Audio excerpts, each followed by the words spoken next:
Well, good afternoon, everybody. It's Chris here from the Will Stop Cafe in Muir, Alberta. And it is a big day today. Today is the day that our friend Chris Barber finds out the fate of his truck. Yes, you heard that right. My friend Chris finds out today whether or not the government is going to seize his truck and destroy it in the name of stamping out any symbols of any kind of positive experience or freedom related things to do with the truckers convoy that occurred a few years ago.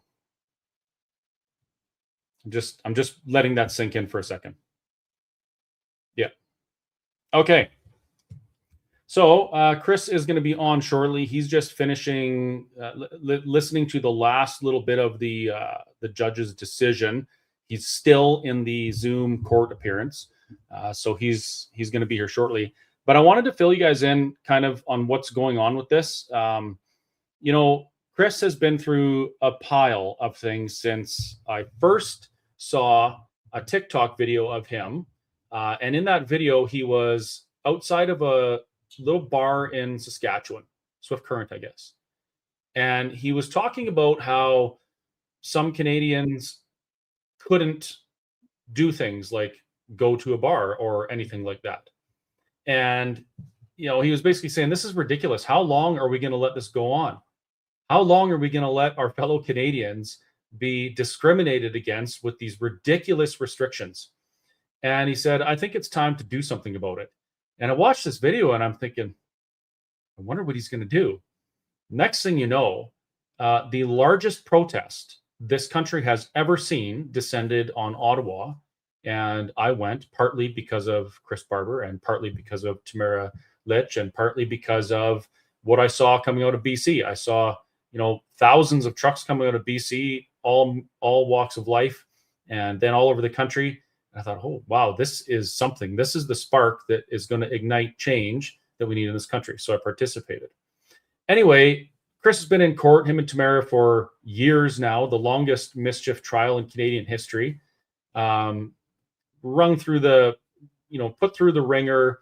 And if it wasn't for people like you who helped them along their way, there's no way they would have been able to defend themselves against this. So, thanks for doing that. And for me as well.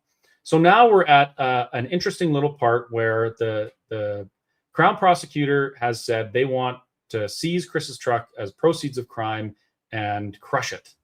And now, I see Chris is here. We're going to find out what that judge said and what the fate of Big Red is. So without making you wait any longer, I'd like to welcome our friend, Mr. Chris Barber.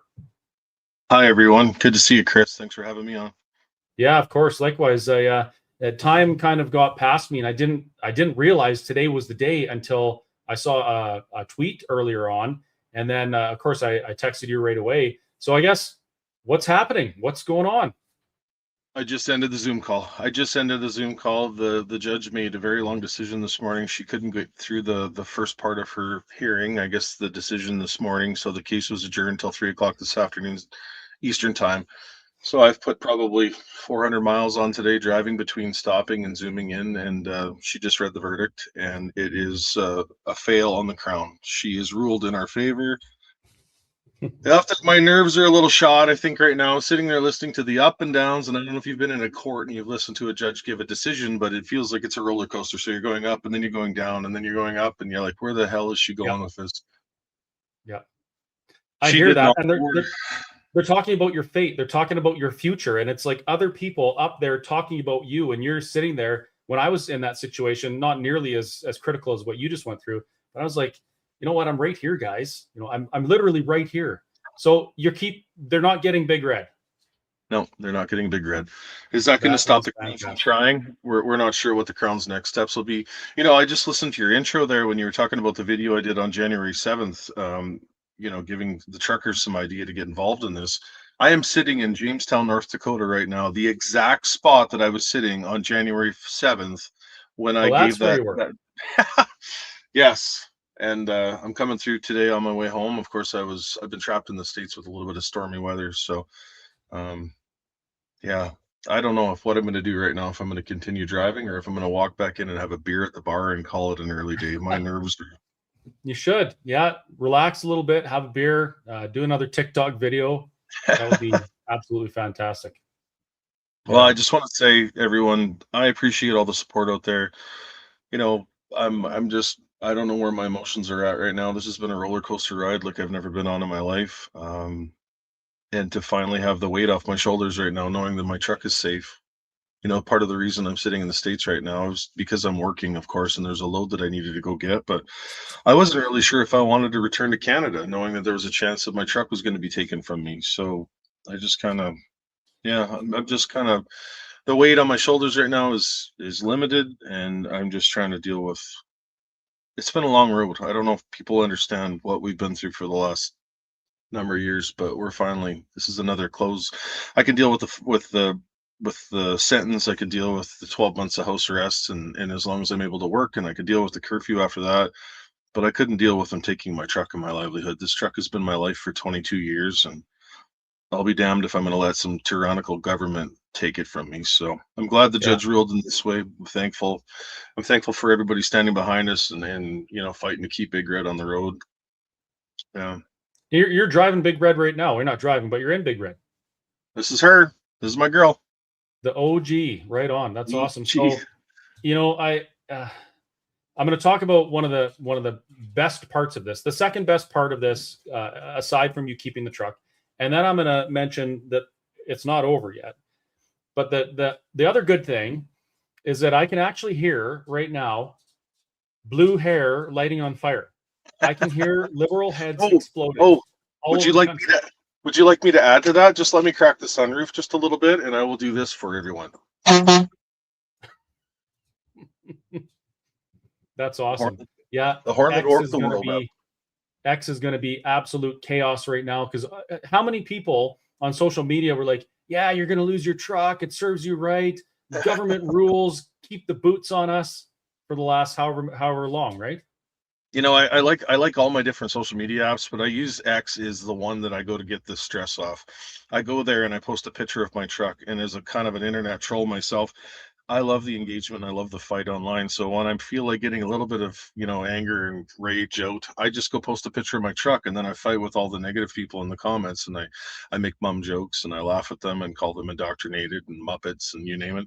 And so I did that yesterday, and it just felt really good just to hit these. There's just so many elbows up crowd out there that are just so lost. And like I say, I think their elbows have been so high in the air, it's cut circulation off to their jugular, and they're lacking something upstairs here, but blood flow. Yeah, I did an interview with Dallas Brody, the leader of the One BC party. Well, kind of Saw that. technically, I'm not sure how it's worked out. I haven't talked to her since then. But somebody posted, they're like, "Oh, who's going to be bankrupt first, One BC or Whistle Stop Cafe?" And I'm like, every time I hear someone say something like that about me or my business or even the movement, it makes me want to work that much harder just to Yep. make sure that we succeed because I don't want them to get even one piece of joy out of the tyranny that's affected all of these people over the last few years. Not one. I don't know if people are going to wake up to the reality that the crown has just created a whole ton of case law going forward here.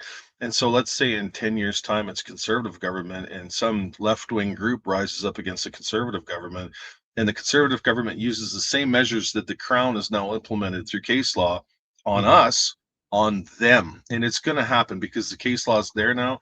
You're not safe from this. Eventually it's going to come to your doorstep unless you say enough, and that's what was going on through COVID when we decided to stand against the tyranny. It's no different right now. Wake up, people. Yeah, well, Alberta and Saskatchewan are certainly standing up against the tyranny that Canada has become. That's a whole nother conversation. But I do want to quickly touch on before I want to let you get back to your day. I'm sure you got a billion phone calls to make. Um, there's more still going on. Like we still have uh, the the Z trial, the class action. That's still going, isn't it? Yeah, so the Crown has now appealed to Marinai's sentence. So they're fighting that sentence. They've also appealed the some of the acquittals as well. So we're waiting for the appeals board of Ontario right now through the Ontario Attorney General's office. There's a panel of 3 judges in Toronto that will hear the Crown's case, whether we're retried on mischief, the sentencing. What was the other one? There was a bunch of charges there the Crown was coming back after. And then we also have the $300 million lawsuit that's against convoy organizers, including myself and Tamara and others. There's probably 30 people on that list right now. But the scary part about that is there's about 50 to 60 John Does on that list. So what Paul Champ, downtown Ottawa lawyer, is trying to do is have this registered as class action. So if you donated $25 to the Freedom Convoy, your name is going to be put on that class action. He's going to sue half the country. So it's really scary. That's never happened in Canadian history as well. So that's new case law being created. It's supposed to go for certification in the new year sometime. So we're still waiting on that. We haven't really heard anything from Paul Champ for quite some time. He's been pretty quiet on emails and court interactions. So not sure where things are at there right now. I guess we'll wait and see what happens in the new year. I've seen him on X a little bit posting odd things, and every now and then I chirp a bit, but yeah, I haven't really heard much about it either. And at one point, my name was on that class action. I don't think it is anymore, but it was. Yeah, I don't know how he's worked that. Yeah, it's been a different thing. Like there's people on there, a pressure washing company in, I think it was New Brunswick or Nova Scotia, donated a bunch of money. His name is on there, as well as Jacob Wells with Give Send Go. There's a lot of different aspects to that one. So that's a fight that we're going to have next. Of course, we're going to probably hear from the appeals court in the next 6 months. So we're not done with this by any means, and this government won't stop. I don't know what's going to happen now. Are they going to drop the forfeiture? Are they going to appeal it and keep trying? I mean, we put up a good fight. I'm so thankful that I did sell the truck to my parents back in 2022 in order to secure the funding for Jonathan's truck. That, at the end of the day, I think saved our asses. So, not that we intended that, but we had no idea that they were going to apply for the forfeiture at that time. But just the way things worked out, I think that was beneficial looking back. Well, and back then, none of us knew how desperate they were going to be to persecute anybody that stood up at that time. Like they're going complete full retard on it on anybody they can, right? I ask myself this question a lot. I can't believe we're here right now. This is our country under this government and this government, these government agencies. You know, when you look at Katie's story and the family out in Edgewood, BC, and the ostriches, and the case of Big Red. I mean, there's a win today on that. We'll take it and we'll move forward on it. But they're coming. I can't believe we're living here right now. I can't believe this is what's taking place in this country, and Canadian citizens are just so asleep at the wheel. And there's a lot of us that are awake, but there's a lot of us that are asleep, unfortunately. Yeah. Well, so you won this little battle. You're keeping Big Red. It's going to be a symbol of hope and freedom all over Canada. I imagine that no matter where you go, there's a crowd gathers around that truck, and it probably makes you feel great. But like you said, it's not over. There's a lot of other stuff going on. I'm going to let you go right away here, but why don't you maybe just let people know what they can do to support your fight and Tamara's fight, how they can help make sure that you guys and your legal team have the resources you need to continue, because this isn't over. Well, one thing for sure is the Justice Center for Constitutional Freedoms and the Democracy Fund. The Justice Center's backed me personally right from day one. I can't say enough about John Carpe and his organization there. They have been right there from the start with us, and they continue to still be with us now. So Utmost and for Utmost Justice Center.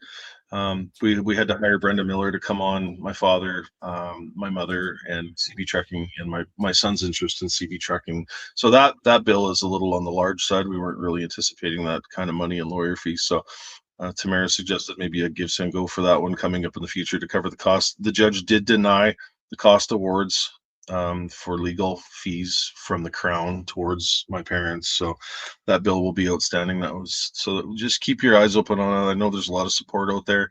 We'll see where it goes from there. So no, I appreciate everything. I appreciate all the support out there, all the messages. I'm officially lost again in my messages on all social media apps. So bear with me, everyone. I'll try and get back to you as I can. Okay. Well, Chris, thank you very much for taking the time to come and share the news on my podcast here. I really appreciate it. Have fun in the States. Enjoy the rest of your day. I know you're going to be busy replying to all those messages. And again, from me, and it looks like about 99.99% of the people in the comments, thank you very much for what you did. Thank you for continuing to stand up and press ahead if people like you hadn't have done it, who knows where we'd be. So we certainly appreciate you. I appreciate it. Merry Christmas to everyone. Please, everyone enjoy the holidays. Hopefully family time is in order next week for everyone across this country. And hopefully everybody has a blessed New Year. All right. Merry Christmas. Take care. Merry Christmas. See you guys. Well, there you go. That is a relief. I was very, I didn't think that they'd actually get that truck, but it was always in the back of my mind, like, could they actually do this? Are they really going to do that? And they didn't get it. So thank goodness for that. Thanks for watching, folks. Merry Christmas. And like Chris said, keep an eye on his social media and stuff. The war is far from over. There's a lot more going on. That $300 million class action lawsuit, it's an absolute joke. And for those of you who are wondering, I know there's the odd person in the comments, where's the GoFundMe money? It's locked up. The government took it and they're holding it because that Zexi Lee liberal plant filed a class action lawsuit against Chris and Tamara and actually me and everybody else that participated in the protest in Ottawa. So that's where that money is. Yeah.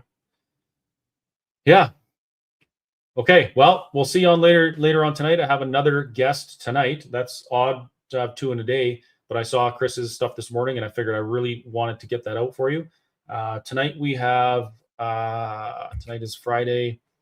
It is Cam Davies, the leader of the Republican Party of Alberta, is going to be on with me talking about his trips to the States, what he's doing, what the party's doing, and what he thinks of the path that Alberta is on to a referendum on Alberta independence. So please join me for that at 8 p.m. See you then.